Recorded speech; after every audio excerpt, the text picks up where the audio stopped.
ప్రకారం జీవించడానికి పూనుకోవడం లేదు. దేవా, నాకు మీ రక్తము చేత నన్ను కడిగి పరిశుద్ధపరచు. ఈ వాక్య ప్రకారం జీవించేవాడిని ఉండనట్లు చేయము.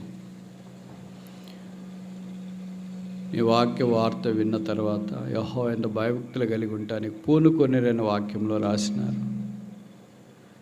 నేను అలాగ నీ యందు భయభక్తులు కలిగి ఉండనట్లు సహాయం చేయమని ప్రార్థిస్తున్నాను. నన్ను కరుణించము, నన్ను బాగు చేయము, నన్ను మార్చుము, నన్ను శుద్ధీకరించుము. నేను క్రీస్తు కొరకు పరిచర్య జరిగించినట్లు సహాయం చేయి. వచ్చిన వారిని బట్టి వందనములు. రాలేకపోయిన వారు, ఆన్లైన్లో జాయిన్ అయిన వారిని జ్ఞాపకం చేసుకుని, దాసుడు జయశ్రీరావు గారిని మీరు పిలుచుకున్నారు. తన సేవను ముగించి నిత్య విశ్రాంతిలో ప్రవేశించడానికి అనుమతి ఇచ్చినారు. మరి మీ దాసుని భౌతిక కాయం ఏదైనా హెబ్రోన్ నుండి బయలుదేరి ఢిల్లీ వెళ్ళి శనివారము భూమికి అప్పగించిన ఉండగా ఏర్పాట్లు మీరు సహాయం చేయండి. అలాంటి భక్తులు మాకు నేర్పించిన ఆత్మీయమైన పాఠాల్లో మేము తర్బీదు పొందిన వారమై సాగిపోవటానికి కృప దయచేయమని ప్రార్థిస్తున్నాం. చూచి వినువారు మాత్రమై ఉండక ఆ ప్రకారంగా చేసేవారిగా నన్ను సిద్ధం చేయి, మమ్మలను సిద్ధం చేయమని ప్రార్థిస్తున్నాం. మా దేశాన్ని, రాష్ట్రాన్ని కరుణించి ఇంతవరకు జ్ఞాపకం చేసుకున్నారు. అధికారులు మంచి నిర్ణయాలతో మీ ప్రజలను సేవించడానికి కృప దయచేయమని ప్రార్థిస్తున్నా. మా దేశంలో 5 రాష్ట్రాలు ఎలక్షన్స్ కొరకు అస్సాం, వెస్ట్ బెంగాల్, పాండిచ్చేరి, తమిళనాడు, కేరళ 3 రాష్ట్రాల్లో నిన్న ఎలక్షన్ అయిపోయిందని విన్నాం. మిగతా రాష్ట్రాల్లో కూడా ఎలక్షన్లో మీరు సహాయం చేయండి. అధికారులకు కృప దయచేయండి. ఆ డ్యూటీస్ చక్కగా ఎగ్జిక్యూట్ చేయడానికి అనుకూలపరచండి. మీ చిత్తంలో ఉన్న పార్టీలు అధికారంలోనికి వస్తున్నట్లు, అలాగే రాష్ట్రాలు, దేశము సుఖముగా సంతోషంగా జీవించినట్లు సహాయం చేయాలని మేము ప్రార్థన చేస్తున్నాం. మీ భద్రత కాపుదల మాకెంతైనా అవసరము కనుక వంటగదిలో పనిచేసే వారికి కూడా కృప దయచేయండి. ఎండవేడిమి నుండి తప్పించి కాపాడండి. ఏర్పాట్లు చూసుకునే వారి కృప దయచేయండి. సోదరు తిమోతి గారి కుటుంబం కలిసి పనిచేస్తున్న బాధ్యత వహించేవారు, పరిశుద్ధులు, యవనస్తులు, స్త్రీలు, పురుషులు, చుట్టుపక్కల సంఘాల పెద్దలందరి బట్టి స్తోత్రాలు. అందరికీ అవసరమైన కృప దయచేయి. నన్ను మీ రక్తం చేతి కడిగి పరిశుద్ధపరచు. మీ మాటల నోట ఉంచు. యేసు నామమున స్తుతించి ప్రార్థిస్తున్నాము తండ్రి, ఆమేన్.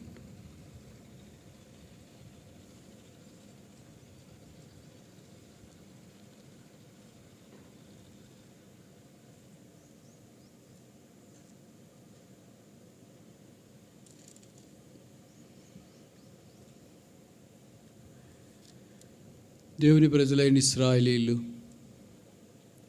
బబులోను బంధకాల్లో నుండి వచ్చిన తర్వాత దేవుని మందిరం నిర్మించే పనిలో వారు నిమగ్నమై దేవునికి మహిమ తీసుకురావాలని దేవుడు సంకల్పించినాడు. అయితే యథావిధిగా మనుషులము దారి తప్పి తొలిగేవారు కనుక నిర్లిప్తంగా ఆ పని మానేసి, ఆ బాధ్యతలు మానేసి వారు సుఖముగా సౌకర్యవంతమైన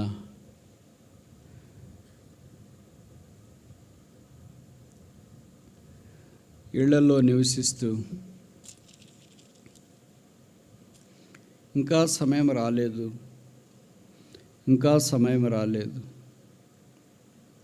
అని సరంబి వేసిన ఇళ్లలో నుండి దైవ కార్యాన్ని నిర్లక్ష్యం చేస్తున్న సందర్భంలో హగ్గై అనే ఓ ప్రవక్తను పంపించి పరిశుద్ధాత్మ దేవుడు వారిని పురుకొల్పులోనికి తీసుకొని వస్తున్నాడు.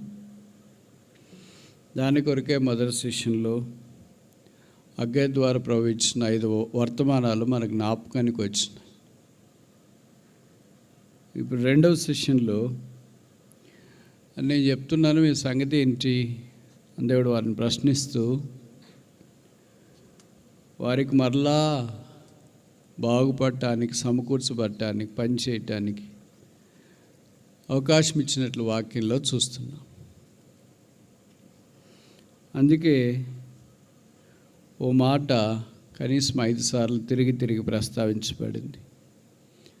ఆ మాటను మనం జ్ఞాపకం చేసుకోవడానికి ప్రయత్నిస్తాం. హగ్గై 1వ అధ్యాయము 5వ వచనం. Haggai chapter 1 verse 5. కాబట్టి సైన్యములకు అధిపతికి యెహోవా సెలవిచ్చినది ఏమనగా, మీ ప్రవర్తన గూర్చి ఆలోచించు. ఈ మాట కనీసం 5 సార్లు రాశారు ఈ 2 అధ్యాయాల్లో. ఆలోచించుకునండి. కన్సిడర్. మరి ఏం ఆలోచన చేయట్లేదా? ఆలోచనలు రావట్లేదా? ఆలోచనలు పని చేయట్లేదా? ఆలోచనలు నెరవేరట్లేదా? ఆలోచనలు సఫలం అవ్వట్లేదా? వాళ్ళ దైవికమైన ఆలోచనలో కాకుండా అహితోపేల ఆలోచనలు కొంతమందికి ఉంటాయి.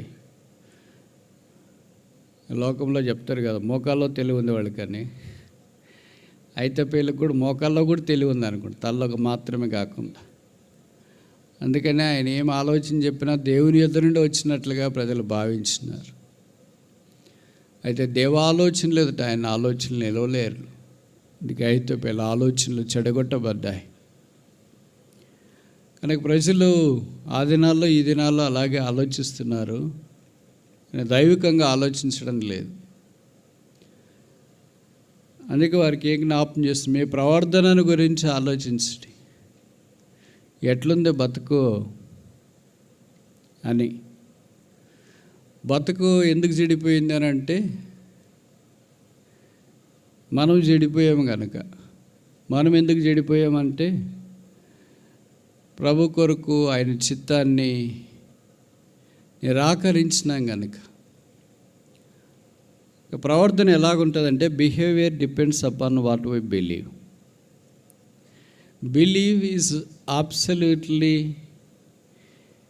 Symbiotic with behaviour. మన నమ్మిక, ప్రవర్తన 2 కలిసి ఉంటాయి. ఆ 2 జంట నగరాలు, జోడు గుర్రాలు, కవల స్నేహితులు, ప్రాణ స్నేహితులు, జంట పట్టాలు వేరు చేయలేం. విచిత్రం ఏంటంటే, మనం ఏం నమ్మినామో ఆ ప్రకారంగా ప్రవర్తించటం లేదని వాక్యం మనకు జ్ఞాపకం చేస్తుంది. మనమేమంటామంటే, మా ప్రవర్తన మేము నమ్మింది తెలియజేస్తుంది కదా అని. అదే వాస్తవమైనప్పుడు మనం నమ్మింది సరికాదు అని. ఎందుకంటే మన ప్రవర్తన సరిగా లేదు కదా. Our behaviour depends upon what we believe. మనం ఏమి నమ్మినాము? యేసుని నమ్మినాము. మన ప్రవర్తన ఎలాగుంది? యేసు వలె ఉండాలి. కానీ ఎలాగుంది? యేసు వలె తప్ప అన్ని రకాలుగా ఉంది. ముఖ్యంగా సైతాను వలె ఉంది. యేసుని నమ్మి సైతాను వలె ఎట్లా జీవిస్తామా? నమ్మిన వాళ్ళు ఒకళ్ళు, జీవించే జీవితం ఇంకోళ్ళ అలా ఉండదు కదా. ఇక ఇశ్రాయేల్కి ఏం జ్ఞాపకం చేస్తున్నాడంటే, మీరు నమ్మింది ఏంటి, ఇప్పుడు మీరు చేస్తున్నది ఏంటి? మీ ప్రవర్తనను గురించి ఆలోచించండి. కనుక మొదటిది ఏంటంటే, consider the will of God. దైవ చిత్తం మీ విషయంలో ఏంటి? ఎందుకు వచ్చినారు? ఎందుకు రక్షించబడినారు? ఎందుకు కార్యక్రమాలు చేస్తున్నారు అనేది వారికి జ్ఞాపకం చేస్తూ ఉన్నాడు.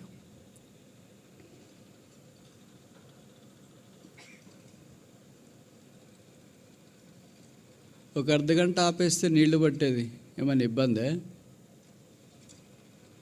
నాకు తెలిసి ఇట్లాంటి పనులన్నీ కరెక్ట్ వాక్యం చెప్పేటప్పుడే జరుగుతాయని. ఇక్కడే కాదు, ఇదే ప్రవర్తన. Believe what you heard and behave according to your belief. 2వ చూస్తామా? హగ్గై 1వ అధ్యాయం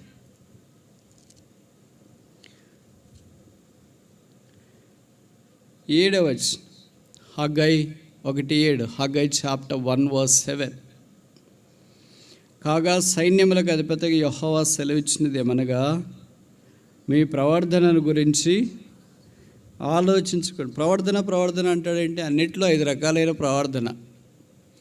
మొదటిది దేవుని చిత్త విషయమైన ప్రవర్తన, behaviour out side the will of God. రెండవది ఇక్కడికి వచ్చేటప్పటికి మరి ఏం ఆలోచించుకోవాలనంటే, అక్కడ ఒక పని చెప్తున్నాడు. ఆ పని యూజువల్గా మనం చేయాలంటే కష్టం కదా అని మానేస్తాము. సులువైంది మానేస్తాము, కష్టమైంది మానేస్తాము, అన్నీ మానేస్తాము, అది వేరే విషయము. ఇక్కడ ఏం కష్టము అని అంటే చెప్తున్నాడు కదా, 8వ వచనం, పర్వతములెక్కి మ్రాను తీసుకొని వచ్చి. ప్రవర్తన బాగాలేదంటే పర్వతం ఎక్కమంటున్నారు ఏంటి మీరు? కిందే బాగాలేం, పైన ఎలాగ బాగుంటాం? మాటల్లోనే బాగాలేం, పనుల్లో ఎలాగ బాగుంటాం? ప్రభు స్టాండర్డ్ ఇది, మన స్టాండర్డ్ ఏమో అది. ఎట్లా 2 సింక్ కావట్లేదే? ఎన్ని మీటింగ్లు పెట్టినా కావట్లేదు, అది సమస్య. ఓ మీటింగ్ సెట్ అయితే మేము అనుకుంటే కాము.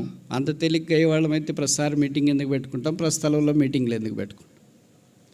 ఒక మీటింగ్కే సెట్ అయింటాం కదా. ప్రభు మనల్ని సెట్ చేయాలని మరలా అవకాశాలు ఇస్తున్నాడు. అవకాశాలు సద్వినియోగపరచుకునే శేషమును బట్టి ప్రభుకు స్తోత్రాలు. దుర్వినియోగపరచుకునే అనేక మందిని బట్టి విషాదకరం. కనుక ఇక్కడ ఏం జ్ఞాపం చేస్తున్నారంటే, కన్సిడర్ యువర్ వర్క్స్, మీ పనులు ఎలాంటివో జ్ఞాపం చేసుకోండి.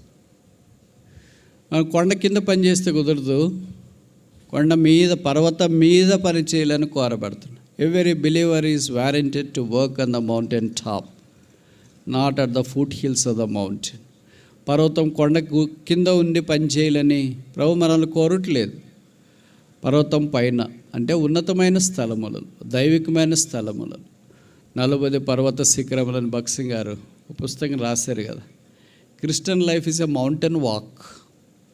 అది పర్వత నడక, పర్వత ప్రవర్ధన. కానీ విషాదం ఏంటంటే, మనం పల్లం దగ్గరికి రావడమే కష్టమైతే పర్వతం దగ్గరికి ఇంకెప్పుడు వెళ్తాం? అందుకే పర్వతం దగ్గరికి వెళ్ళిన వాళ్ళకి సైతాన్ ఏం చెప్పినాడంటే, మైదానంలో టెస్టులు పెట్టినాడు. మీకు తెలుసు కదా, మైదానంలో ఓడిపోయిన వాళ్ళు. మైదానంలో టెస్ట్ పెడితే మైదానంలో సాధారణంగా ఓడిపోతుంది. మైదానంలోనే ఓడిపోతే ఇంక పర్వతానికి ఎలాగెళ్తాం? మైదానంలో పెట్టిన 3 టెస్టులు మీకు పరిచయం అనుకుంటా. నేను ఇక్కడి నుండి చెప్పడం అంత బాగుండదేమో. దాంట్లో మైదానం టెస్టులో దేవుని ప్రజలైన వారు దైవికమైన విధానములో, ఆధ్యాత్మికమైన కార్యక్రమాల్లో ముందుకు సాగిపోతూ విజయశాలులుగా ఉండాలని దేవుని యొక్క ఉద్దేశం. వీళ్ళు మైదానంలోనే ఓడిపోతే పర్వతం మీదకి ఎలాగెళ్తారు? 5 మైదానాల్లో ప్రభువు ప్రజలను సిద్ధపరుస్తూ వచ్చినాడు. దాంట్లో మనోళ్ళు 3 కనీసం ఓడిపోయి ఉంటారు. ఒకటి మాత్రం మీకు గుర్తు చేస్తే, ఎందుకంటే ఎవరైనా ఆసక్తి కలిగిన బైబిల్ విద్యార్థులు ఉంటే నేర్చుకోవటానికి అవకాశం ఉంటుందని. ఆదికాండం 11వ అధ్యాయం 2వ వచనం. Genesis chapter 11 verse 2. ఆదికాండం 11వ అధ్యాయం 2వ వచనం. వారు తూర్పున ప్రయాణమైపోవచ్చుండగా షీనారు దేశమందు ఒక మైదానము కనబడింది. ఆ తర్వాత ఏం చేశారంటే, గోపురం కడదామని అనుకున్నారు. బాగానే ఉంది కదా కట్టడానికి, అంత చదవం చేసినారు, జేసీబీతో పెట్టాల్సిన పని కూడా లేదు. కానీ కట్టొచ్చు అనుకున్నారు, కట్టినారు. ఏం కట్టాలని దేవుడు వాళ్ళని పిలిచినాడు? మందిరము, నివాస స్థలం, దైవాలయము. కానీ వాళ్ళు ఏం కట్టినారు వాళ్ళు కూడా. కానీ ఏం కట్టినారు? మనం కూడా పని చేస్తున్నాము, ఏం చేస్తున్నాం? Every work we do outside the will of God is confusion. ప్రభు చిత్తానికి వెలపట చేసే పని కలవరం తీసుకొస్తుంది. వాళ్ళు అక్కడ పనిచేసినారు, గోపురాన్ని కట్టినారు, దాని పేరే బబులోను అని అన్నారు, అంటే కలవరము. ప్రజలు ఇలాంటి కలవరంలో ఉన్నారు. ఎందుకంటే కట్టేది దైవ మందిరం కాదు, బాబులోను. ఇక్కడ మొదటి మైదానం కనిపిస్తుంది. ఇలాంటి 5 మైదానాల్లో బైబిల్లో మనవాళ్ళు ఓడిపోయారు, కొంతమంది గెలిచినారు. గెలిచిన వాళ్ళు నాకంటే మీకు బాగుపరిచి, ఓడిపోయిన వాళ్ళు కూడా నాకంటే మీకు బాగుపరిచి, అలాంటి వాళ్ళు ఇక్కడ మనం చూస్తాం. కనుక ఇప్పుడు ప్రభు మనకి ఏం చెప్తున్నాడంటే, ఈ బబులోను కాదు మీరు కట్టాల్సింది, ఆత్మ సంబంధమైన దేవాలయము, మహిమ ఉండే దేవాలయం, మహిమ నివసించే దేవాలయం, మహిమ సంచరించే దేవాలయం. కొత్త నిబంధనలు యేసుప్రభు కడుతున్నాడు. ఆయనతో పాటు మనము ప్రయాసపడవలసిన వారమై ఉన్నాం. అందుకే ప్రభు అన్నాడు 16వ అధ్యాయం మత్తయి సువార్తలో, I will build my church, ఈ బండ మీద నా సంఘమును కట్టుదును. కట్టేవాడు ఆయన నేర్పరి అయిన శిల్పకారి. ఆయనతో కలిసి మనం ప్రయాసపడాలని కోరబడుతున్నాం. కనుక మొదటిది దేవుని చిత్తం ఆలోచించండి, consider the will of God. రెండవది consider the work of God, దేవుని పని గురించి ఆలోచించండి. మూడవది హగ్గై 1వ అధ్యాయం, ఇది 2వ అధ్యాయంలో చూస్తాం, 15వ వచనం. Haggai chapter 2 verse 5. హగ్గై 2:15. ఈ రాతి మీద రాయి ఉంచి యెహోవా మందిరం కట్టనారంభించింది మొదలుకొని ఆ వెనుక మీకు సంభవించిన దానిని ఆలోచించుకొనడి. కన్సిడర్ యువర్ వేస్, మీ మార్గాలు, మీకు సంభవించిన సంగతులు. మీరు దైవ మార్గంలో ఉండే దైవికమైన సంగతులు ఉండాలా, కానీ ఏమున్నాయంటే కాని సంగతులు వాళ్ళలో ఉన్నాయి, దేవునికి ఇష్టం లేని సంగతులు వాళ్ళకు కనిపించినాయి. దేవుడు సంతోషించని మార్గాల్లో వాళ్ళు వెళ్ళటానికి ఇష్టపడ్డారు. బిలాము మార్గమని బైబిల్లో రాశారు, కాని మార్గమని బైబిల్లో రాయబడుతూ వచ్చింది. విశాల మార్గమని బైబిల్లో రాశారు, భక్తిహీనుల మార్గము. ఇవన్నీ కలిపి నేను ఎప్పుడు చెప్తుంటాను కదా, 6000 సంవత్సరాల మానవ చరిత్రలో మహాజ్ఞాని సొలొమోను. నేను ఇలాగ చెప్తుంటే ఒక ఆయన నాకు మెసేజ్ పంపించినాడు, ఆయన గురించి మీరు అంత ఎక్కువ చెప్తారు కదా బ్రదర్ అని. మరి ఎక్కువేం చెప్పట్లేదు, ఉన్నదే చెప్పా. ఎక్కువేమని చెప్పానా? తప్ప నేను చెప్పింది ఎగ్జాగరేషన్, అతిశయోక్తే. అతిశయోక్తి కాదు, తప్పే కాదు. కాకపోతే మానవ భాషలో నేను చెప్తున్నా. బైబిల్ ఏం రాసినారంటే, అతని వంటి జ్ఞానం కలిగిన వాడు ఎవడునూ లేడు అని రాసినారు. దాన్ని మన భాషలో చెప్పినాను. మన మానవ చరిత్రలో అలాంటి తెలివైన వాళ్ళు ఎవరు లేరని. ఎక్కువ చెప్తున్నారంటే ఏంటి అంటే, వాళ్ళకి సొలొమోను జ్ఞానం కొంతమందికి అంతే, వేరే వాళ్ళకున్న తలాంతలు అంగీకరించరు, జ్ఞానం అంగీకరించరు, ఎన్నిక అంగీకరించరు, అభిషేకం అంగీకరించరు, వాళ్ళ తలాంతులు అంగీకరించరు, ఏది అంగీకరించరు, ఎందుకంటే వాళ్ళకి లేదు కనుక.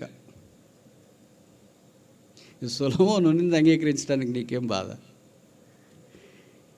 అంత చేసినవాడు ఇన్ని పుస్తకాలు రాసిన చదువుకోవటానికి బద్ధకమైన నీవు సొలొమోనుతో పోలికేంటి?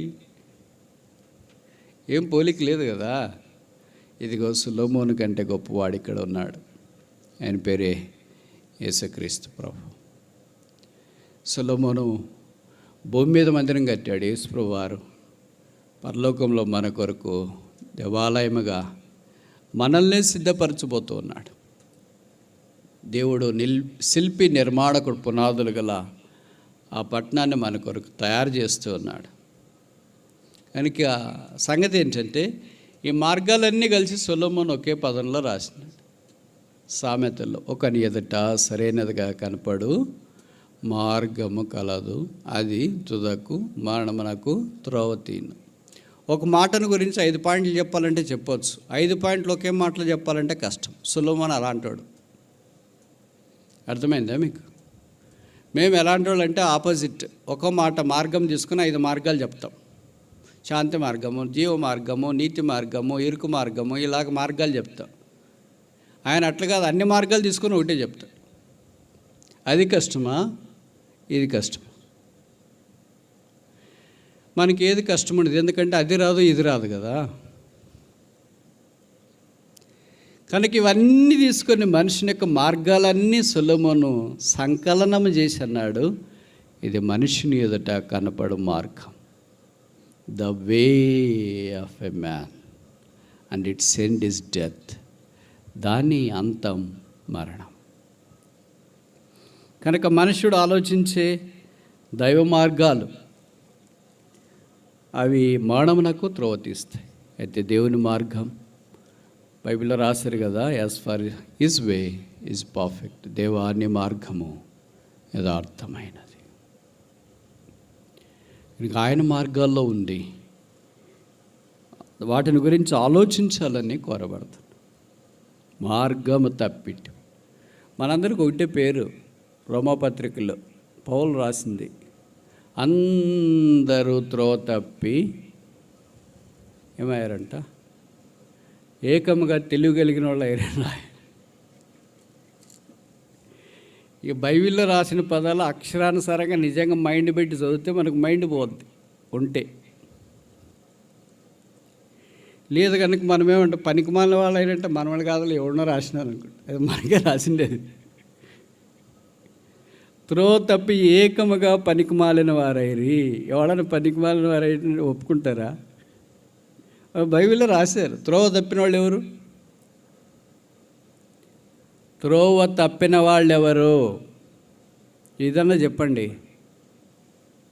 పోనీ త్రోవలో ఉన్నవారు ఎవరు? అదన్నా చెప్పండి. ఏం చెప్తారు?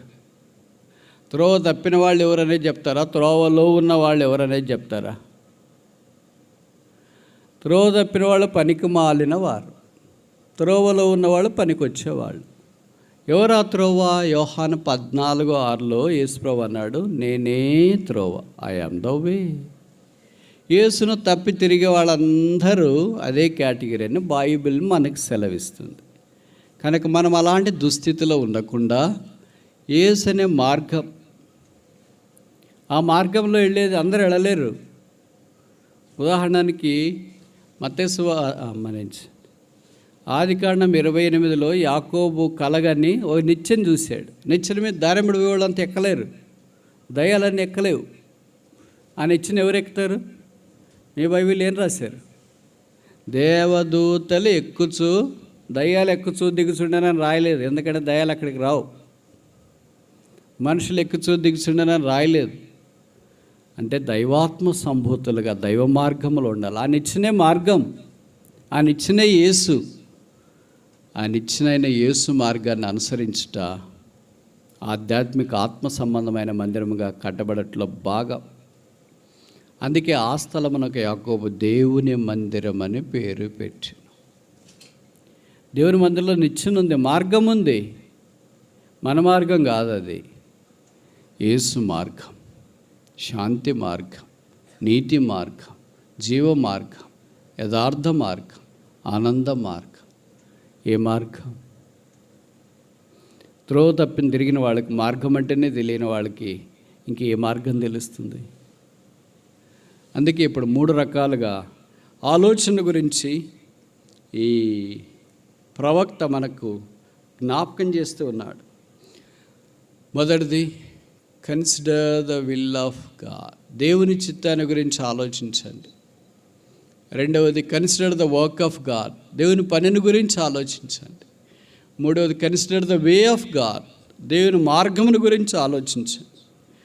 నాలుగవది, హగ్గై 2:18, హగ్గై చాప్టర్ 2:18, హగ్గై 2:18. మీరు ఆలోచించుకొనుడి. ఏమని ఆలోచించుకోవాలా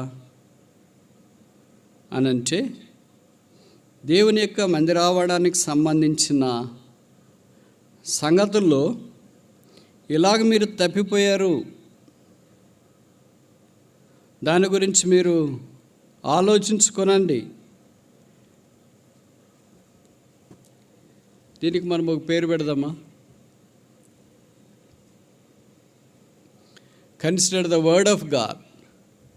దేవుని వాక్యం మనకు బోధించబడింది, దాన్ని అనుసరించే విషయంలో తప్పిపోయాం. అందుకే శేషించిన ప్రజలైన ఇశ్రాయేలీయులకు మీరు ఆలోచించుకునడానికి జ్ఞాపకం చేస్తున్నాడు. దేవవాక్యాన్ని వారు విన్నారు కానీ ఆ ప్రకారంగా జీవించడానికి ప్రయత్నించట్లేదు. 5వది ఆఖరి చూసి ముగిస్తామా? హగ్గై 2వ అధ్యాయము 18వ వచనం ఆఖరి వరుస.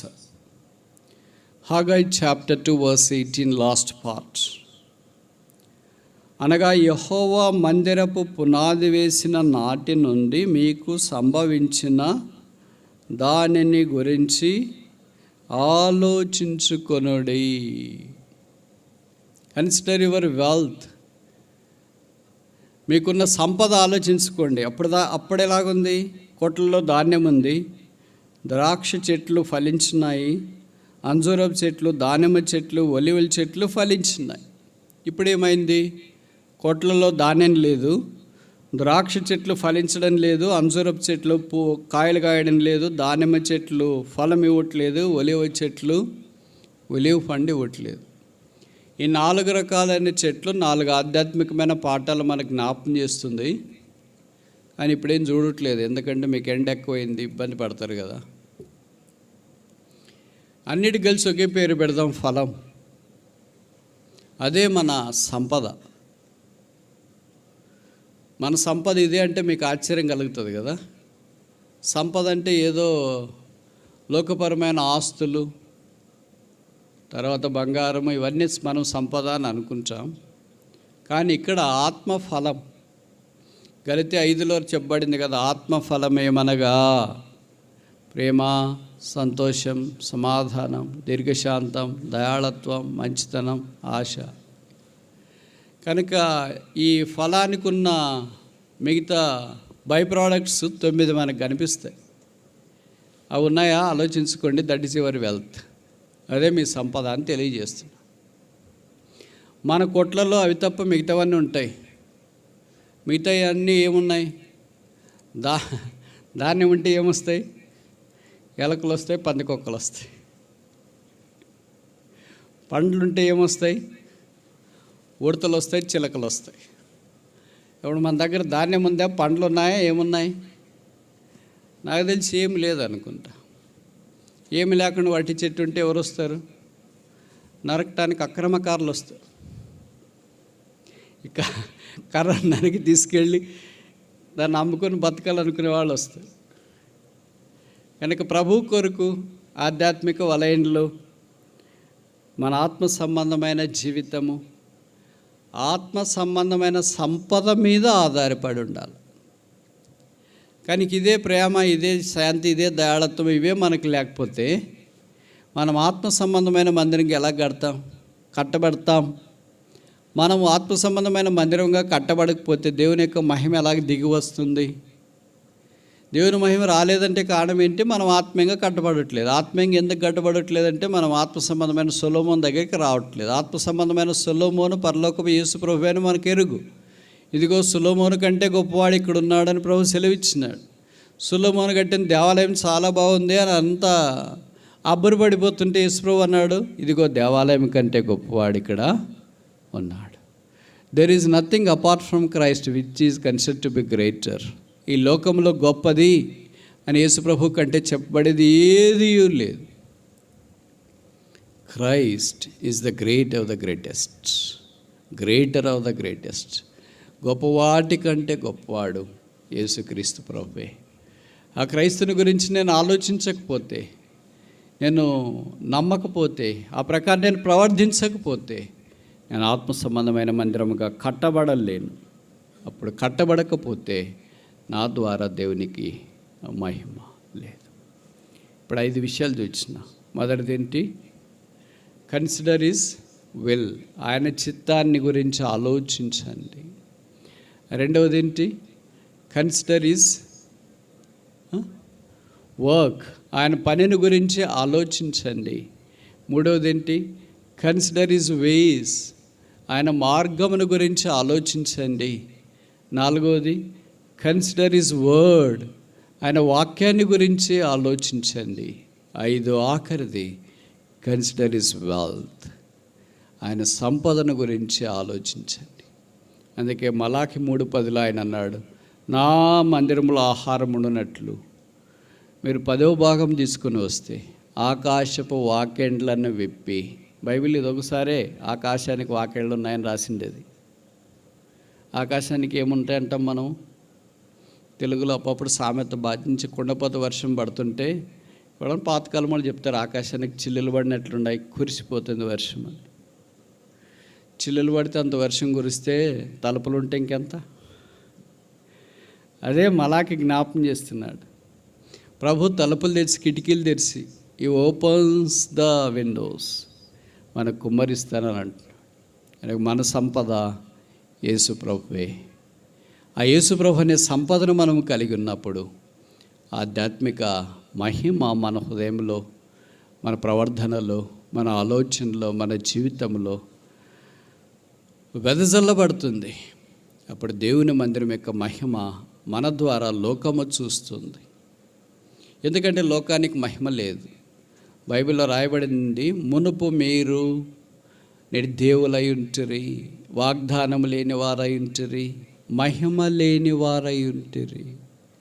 ఇప్పుడు మనం యేసుక్రీస్తు ప్రభుని కలిగాం కనుక దేవుని యందు విశ్వాసం ఉంచిన వారు, వాగ్దానం కలిగిన వారు, మహిమ కలిగిన వారు.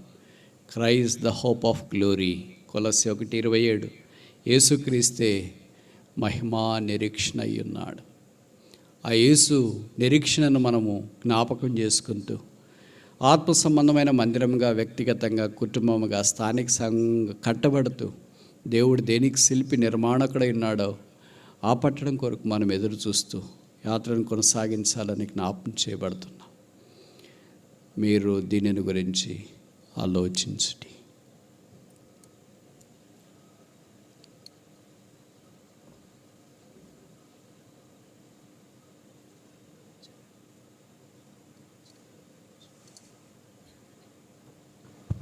దయచేసి మోకరించండి, ప్రార్థన చేసుకుందాం. నిర్దవాళ్ళు దేవుని సేవకులు, నిర్దవాళ్ళు దైవజనులు అహరోన్ గారు వచ్చి మనకి ప్రార్థన చేస్తారు. మోకరించండి, మోకాళ్ళ మీద ఉండి దేవుని వాక్య ధ్యానంలో, ప్రభు యొక్క వాక్య వెలుగులో మనల్ని మనం ప్రభు యొక్క వాక్యానికి అప్పగించుకుని ప్రభు యొక్క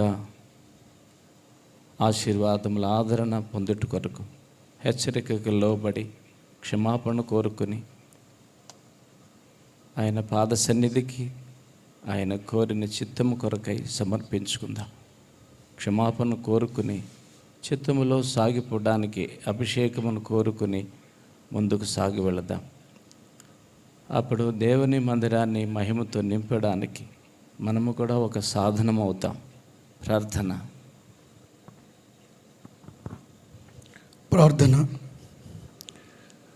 ప్రేమ కలిగిన మా ప్రియమైన పరలోకపు తండ్రి, మీ ఘనమైన నామమునకు వందనములు చెల్లిస్తున్నాము.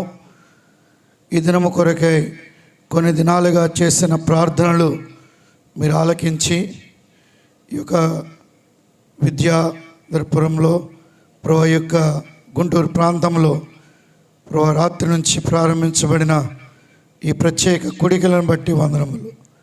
ఇది నా ఉదయకాలము 2 సెక్షన్స్లో కూడా మీ దాసుని మీరు బహుబలమైన రీతిలో హగ్గై గ్రంథం 2వ అధ్యాయం 9వ వచనాన్ని ఆధారం చేసుకుని మునుపటి మందిర మహిమ కడవరి మందిర మహిమను మించును అని చెప్పినట్లుగా మీరు లేఖనాలను మా ముందు కూడా తీసుకుని వచ్చినందుకు వందనాలు. మొదటి సెక్షన్లో 5 సంగతులు, 2వ సెక్షన్లో కూడా వేటి గురించి మేము ఆలోచించాలో వాటి గురించి బోధిస్తూ వచ్చారు. చివరి దినాల్లో ఉన్నాం. రాకడ దగ్గర పడుతూ ఉండగా ఆ యొక్క పరమ సియోనును, కనానును మేము చేరడానికి ఏ సంగతుల గురించి మేము ఆలోచన కలిగి ఉండాలో నేర్పుతూ వచ్చారు. అందుకే ఈ వందనములు. నీ చిత్తమును గురించి ఆలోచించాలని నేర్పుతూ వచ్చిన సంగతులన్నిటికై వందనములు. నీ పనిని గురించి ఆలోచించాలి. ప్రతి వారును తమ స్వంత కార్యములనే చూచుకొనుచున్నారు, యేసుక్రీస్తు కార్యములను చూడరు అని రాయబడింది ఫిలిప్పీ పత్రిక. కాబట్టి మా మటుకు మేము అనేక సార్లు నీ పనిని విడిచిన వారు, నీ మందిర పనిలో సాగిపోటకై కృపనివ్వండి. నీ మార్గాల గురించి ఆలోచించాలని చెప్పారు. ఇర్మియా గ్రంథంలో పురాతన మార్గాల గురించి విచారణ చేయండి, ఆలోచించండి. మేలు కలుగు మార్గము ఏది అని అడిగి అందులో నడుచుకొనుడి అని మీరు సెలవిస్తూ వచ్చారు. ప్రభా, దానికై కృతజ్ఞతలు చెల్లిస్తున్నాం. ప్రభా, మరి చివరి దినాల్లో నీ వాక్యమును గురించిన ఆలోచన మాకు కూడా అవసరం. ప్రభు, దినాలన్నిటినీ కలిగి ఉన్నాము, కానీ వాక్యమును గురించి ఎంతో వెనకబడ్డాం. నీ ధర్మశాస్త్రంలోని ఆశ్చర్యకరమైన సంగతులు చూసినట్లు మమ్మను కూడా జ్ఞాపకం చేసుకో. దాని కొరకు ఇలాంటి ప్రత్యేక కొడికలు మా కొరకు ఇస్తూ ఉన్నారు. ఆ దినము మేము సమీపించుట చూచిన కొలది మరి ఎక్కువగా అలాగూ చేయొచ్చు. కాబట్టి పురుకొల్పకునవలనని హెబ్రీ పత్రిక 10వ అధ్యాయంలో మీరు హెచ్చరిస్తూ వచ్చారు. అందుకే వందనములు. అంతేకాదు ప్రభు, మా యొక్క ఫలింపును గురించి ఆలోచించమని కోరారు. యోహాను సువార్త 15:8 ప్రకారం మీరు బహుగా ఫలించుట వలన నా తండ్రి మహిమపరచబడను, ఇందువలన నా శిష్యులగుదురు అని చెప్పారు. కాబట్టి మేము ఫలించాలని మీ ఆశ. మా సంపదను గురించి ఎంతవరకు ఫలించాం ఆత్మీయంగా ఆలోచించుకోవడానికి కూడా కృపనివ్వండి. యాకోబు గ్రంథంలో నుంచి ఈ మొదటి 2 సెక్షన్స్లో మాకు ఇచ్చిన ఆత్మ సంబంధమైన లేఖనాలన్నిటిని బట్టి కూడా కృతజ్ఞత వందనములు చెల్లిస్తూ, స్థానికంగా ఇక్కడ దైవ సేవకులు అన్న తిమోతి గారు, కుటుంబము, పరిచర్య అంతటిని కూడా దీవించండి. అట్లాగే సహకరిస్తున్న పెద్దలైన వారు, సహకారులు, ఆలోచనకర్తలు అందరిని బట్టి వందనములు. ప్రత్యేక వర్తమానికులుగా అన్న జయరాజనని కూడా మీరు తీసుకుని వచ్చారు. ప్రభా, మరి ఈరోజు సాయంకాలము, రేపు ఉదయం 2 సెక్షన్స్, రేపు సాయంకాలం ఉన్న కుడిక, ఆదివారం ప్రభుదిన పరిచర్య అంతటి కూడా మీ హస్తాలకే అప్పగిస్తూ ఉన్నాం. మీ దాసునిగా బలమైన రీతిలో అభిషేకించండి. ఇక్కడున్న వాతావరణం అంతటిని కూడా అనుకూలంగా చేయమని ప్రార్థిస్తున్నాం. ఈ కుడికల్లో పాలు పొందడానికి మాలాంటి వారు కూడా ఇచ్చిన ఈ అవకాశముకే నిన్ను ఘనపరుస్తూ, మహిమపరుస్తూ, నీవు ఇచ్చిన వాక్యాన్ని బట్టి నిన్ను హెచ్చిస్తూ, వాక్యము 30 దంతలు 60 దంతలు 100 అంతలు ఫలించినట్లు చేయమని, త్రోవ ప్రక్కన పడినట్టు కాకుండా, ముళ్ళ తుప్పల్లో పడినట్టు కాకుండా, రాతి నేలను పడినట్టు కాకుండా, మంచి నేలను పడిన విత్తనముల వలె ఫలించున్నట్లు కృపనిమ్మని, వచ్చిన వారందరినీ దీవించమని, మిగతా సమయం అంతా కూడా మిగతా కుడికలన్నీ కూడా మీ హస్తములకు అప్పగిస్తూ మంచి వాతావరణం ఇచ్చి మీ దాసులను అభిషేకించి వాడుకున్నామని, మా దీన ప్రార్థనకు ప్రతిఫలము దయచేయమని కృతజ్ఞతాపూర్వకంగా ప్రార్థించి వినయముతో వేడుచున్నాము తండ్రి. ఆమెన్.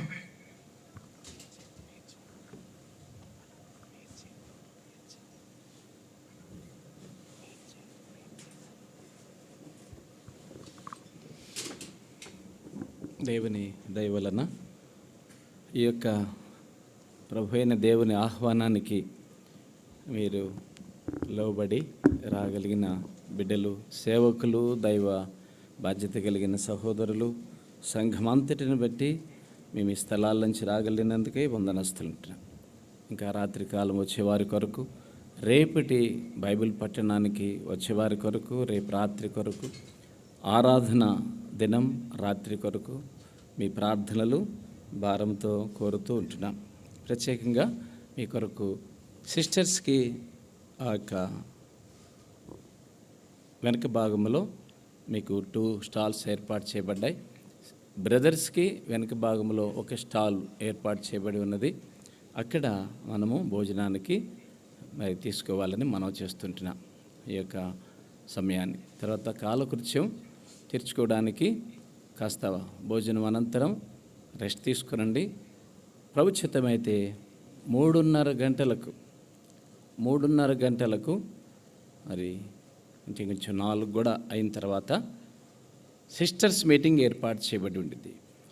బ్రదర్స్తో ఈ యొక్క విద్యానగర్కి సమీపాన ఈ గ్రౌండ్ ఉన్నది కదా, ఈ గ్రౌండ్కి సమీపమున ఉన్న పేటలు ఉన్నాయి, 1, 2, 3 అట్లా నియరెస్ట్ పేటలకి గాస్పల్కి మనం వెళదాం. వెళ్ళి ఇట్లా గాస్పల్ చెప్పి మీటింగ్కి ఆహ్వానిద్దాం. బాగా గుర్తుపెట్టుకోండి, దేవుని సేవకులు మీ సంఘాల్లోంచి తీసుకురాబడిన వ్యాన్ని ప్రభుత్వమైతే జాన్పాడు వ్యాను మైక్ అవన్నీ కూడా అరేంజ్ అయి ఉన్నది.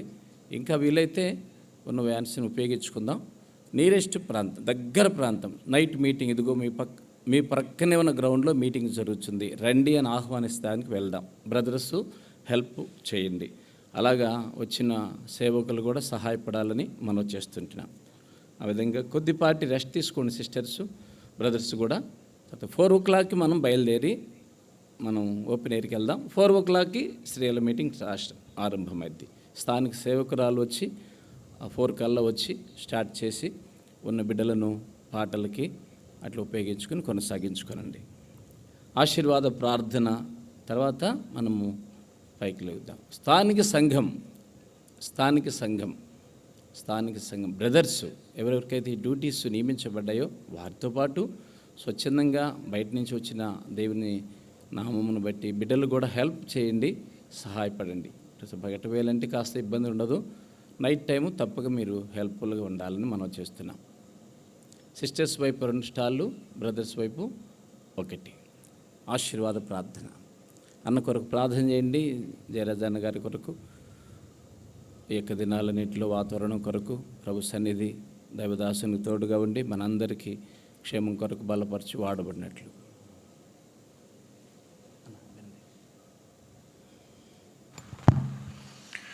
పరమ తండ్రి అయిన దేవుని ప్రేమయు, ఆయన కుమారుడైన యేసుక్రీస్తు ప్రభువారి కృపయు, పరిశుద్ధాత్మ దేవుని అన్యోన్య సహవాసము ఇప్పుడు ఎల్లప్పుడూ సదాకాలం కూడి వచ్చిన మనకు, రాలేకపోయిన వారికి, ఆన్లైన్లో ఏకీభవించిన వారందరికీ దేవుని యొక్క మందిర మహిమను కనుపరచి తోడయుండును గాక. ఆమేన్. దేవునికే మహిమా, దేవునికే మహిమా, యుగ యుగములకు కలుగునుగాక, యుగ యుగములకు కలుగునుగాక. దేవునికే మహిమా, దేవునికే మహిమా.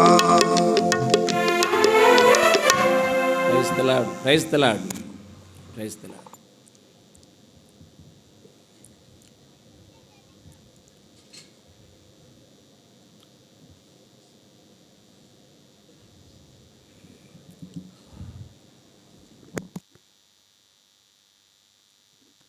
స్టాల్స్ బ్యాక్ సైడ్ ఉన్నాయి. మీరు నిబ్బరంగా లేచి వెళ్ళి భోంచేసుకుని తర్వాత ఈ పెండాలకి కాస్త మీరు మళ్ళా రెస్ట్ తీసుకుని మళ్ళీ ఇక్కడే మనం మీటింగ్ కూడుకోవాలి కనుక భోజనాలు కింద పడకుండా చూసుకోండి. మీరు భోజనం చేసేటప్పుడు ఇబ్బంది పడకుండా చూసుకోండి. తర్వాత స్థానిక సంఘానికి జ్ఞాపకం చేస్తున్నాం. బ్రదర్సు, ప్రియమైన బిడ్డలు, వాటర్ తాగడానికి ఒక్కొక్క లైన్కి ఒక్కొక్కటి వాటర్, కూలింగ్ వాటర్ పెట్టుంచితే మంచిది. అవసరం ఉన్నవాళ్ళు వారు లేచి వెళ్ళి తాగుతారు. మీరేం ప్రొవైడ్ చేయొద్దు, కానీ దగ్గరలో పెట్టండి. ఒక్కొక్క గదికి ఒకటి పెట్టండి. ప్రతిరోజు ఉదయకాలం తప్పనిసరిగా పెట్టండి. ఉదయకాలం తప్పనిసరిగా సిస్టర్స్కి, బ్రదర్స్కి కూలింగ్ వాటర్ సైడు పెడితే అక్కడ గ్లాసు, టబ్, ఆ యొక్క 20 లీటర్స్ క్యాను ఏర్పాటు చేయండి.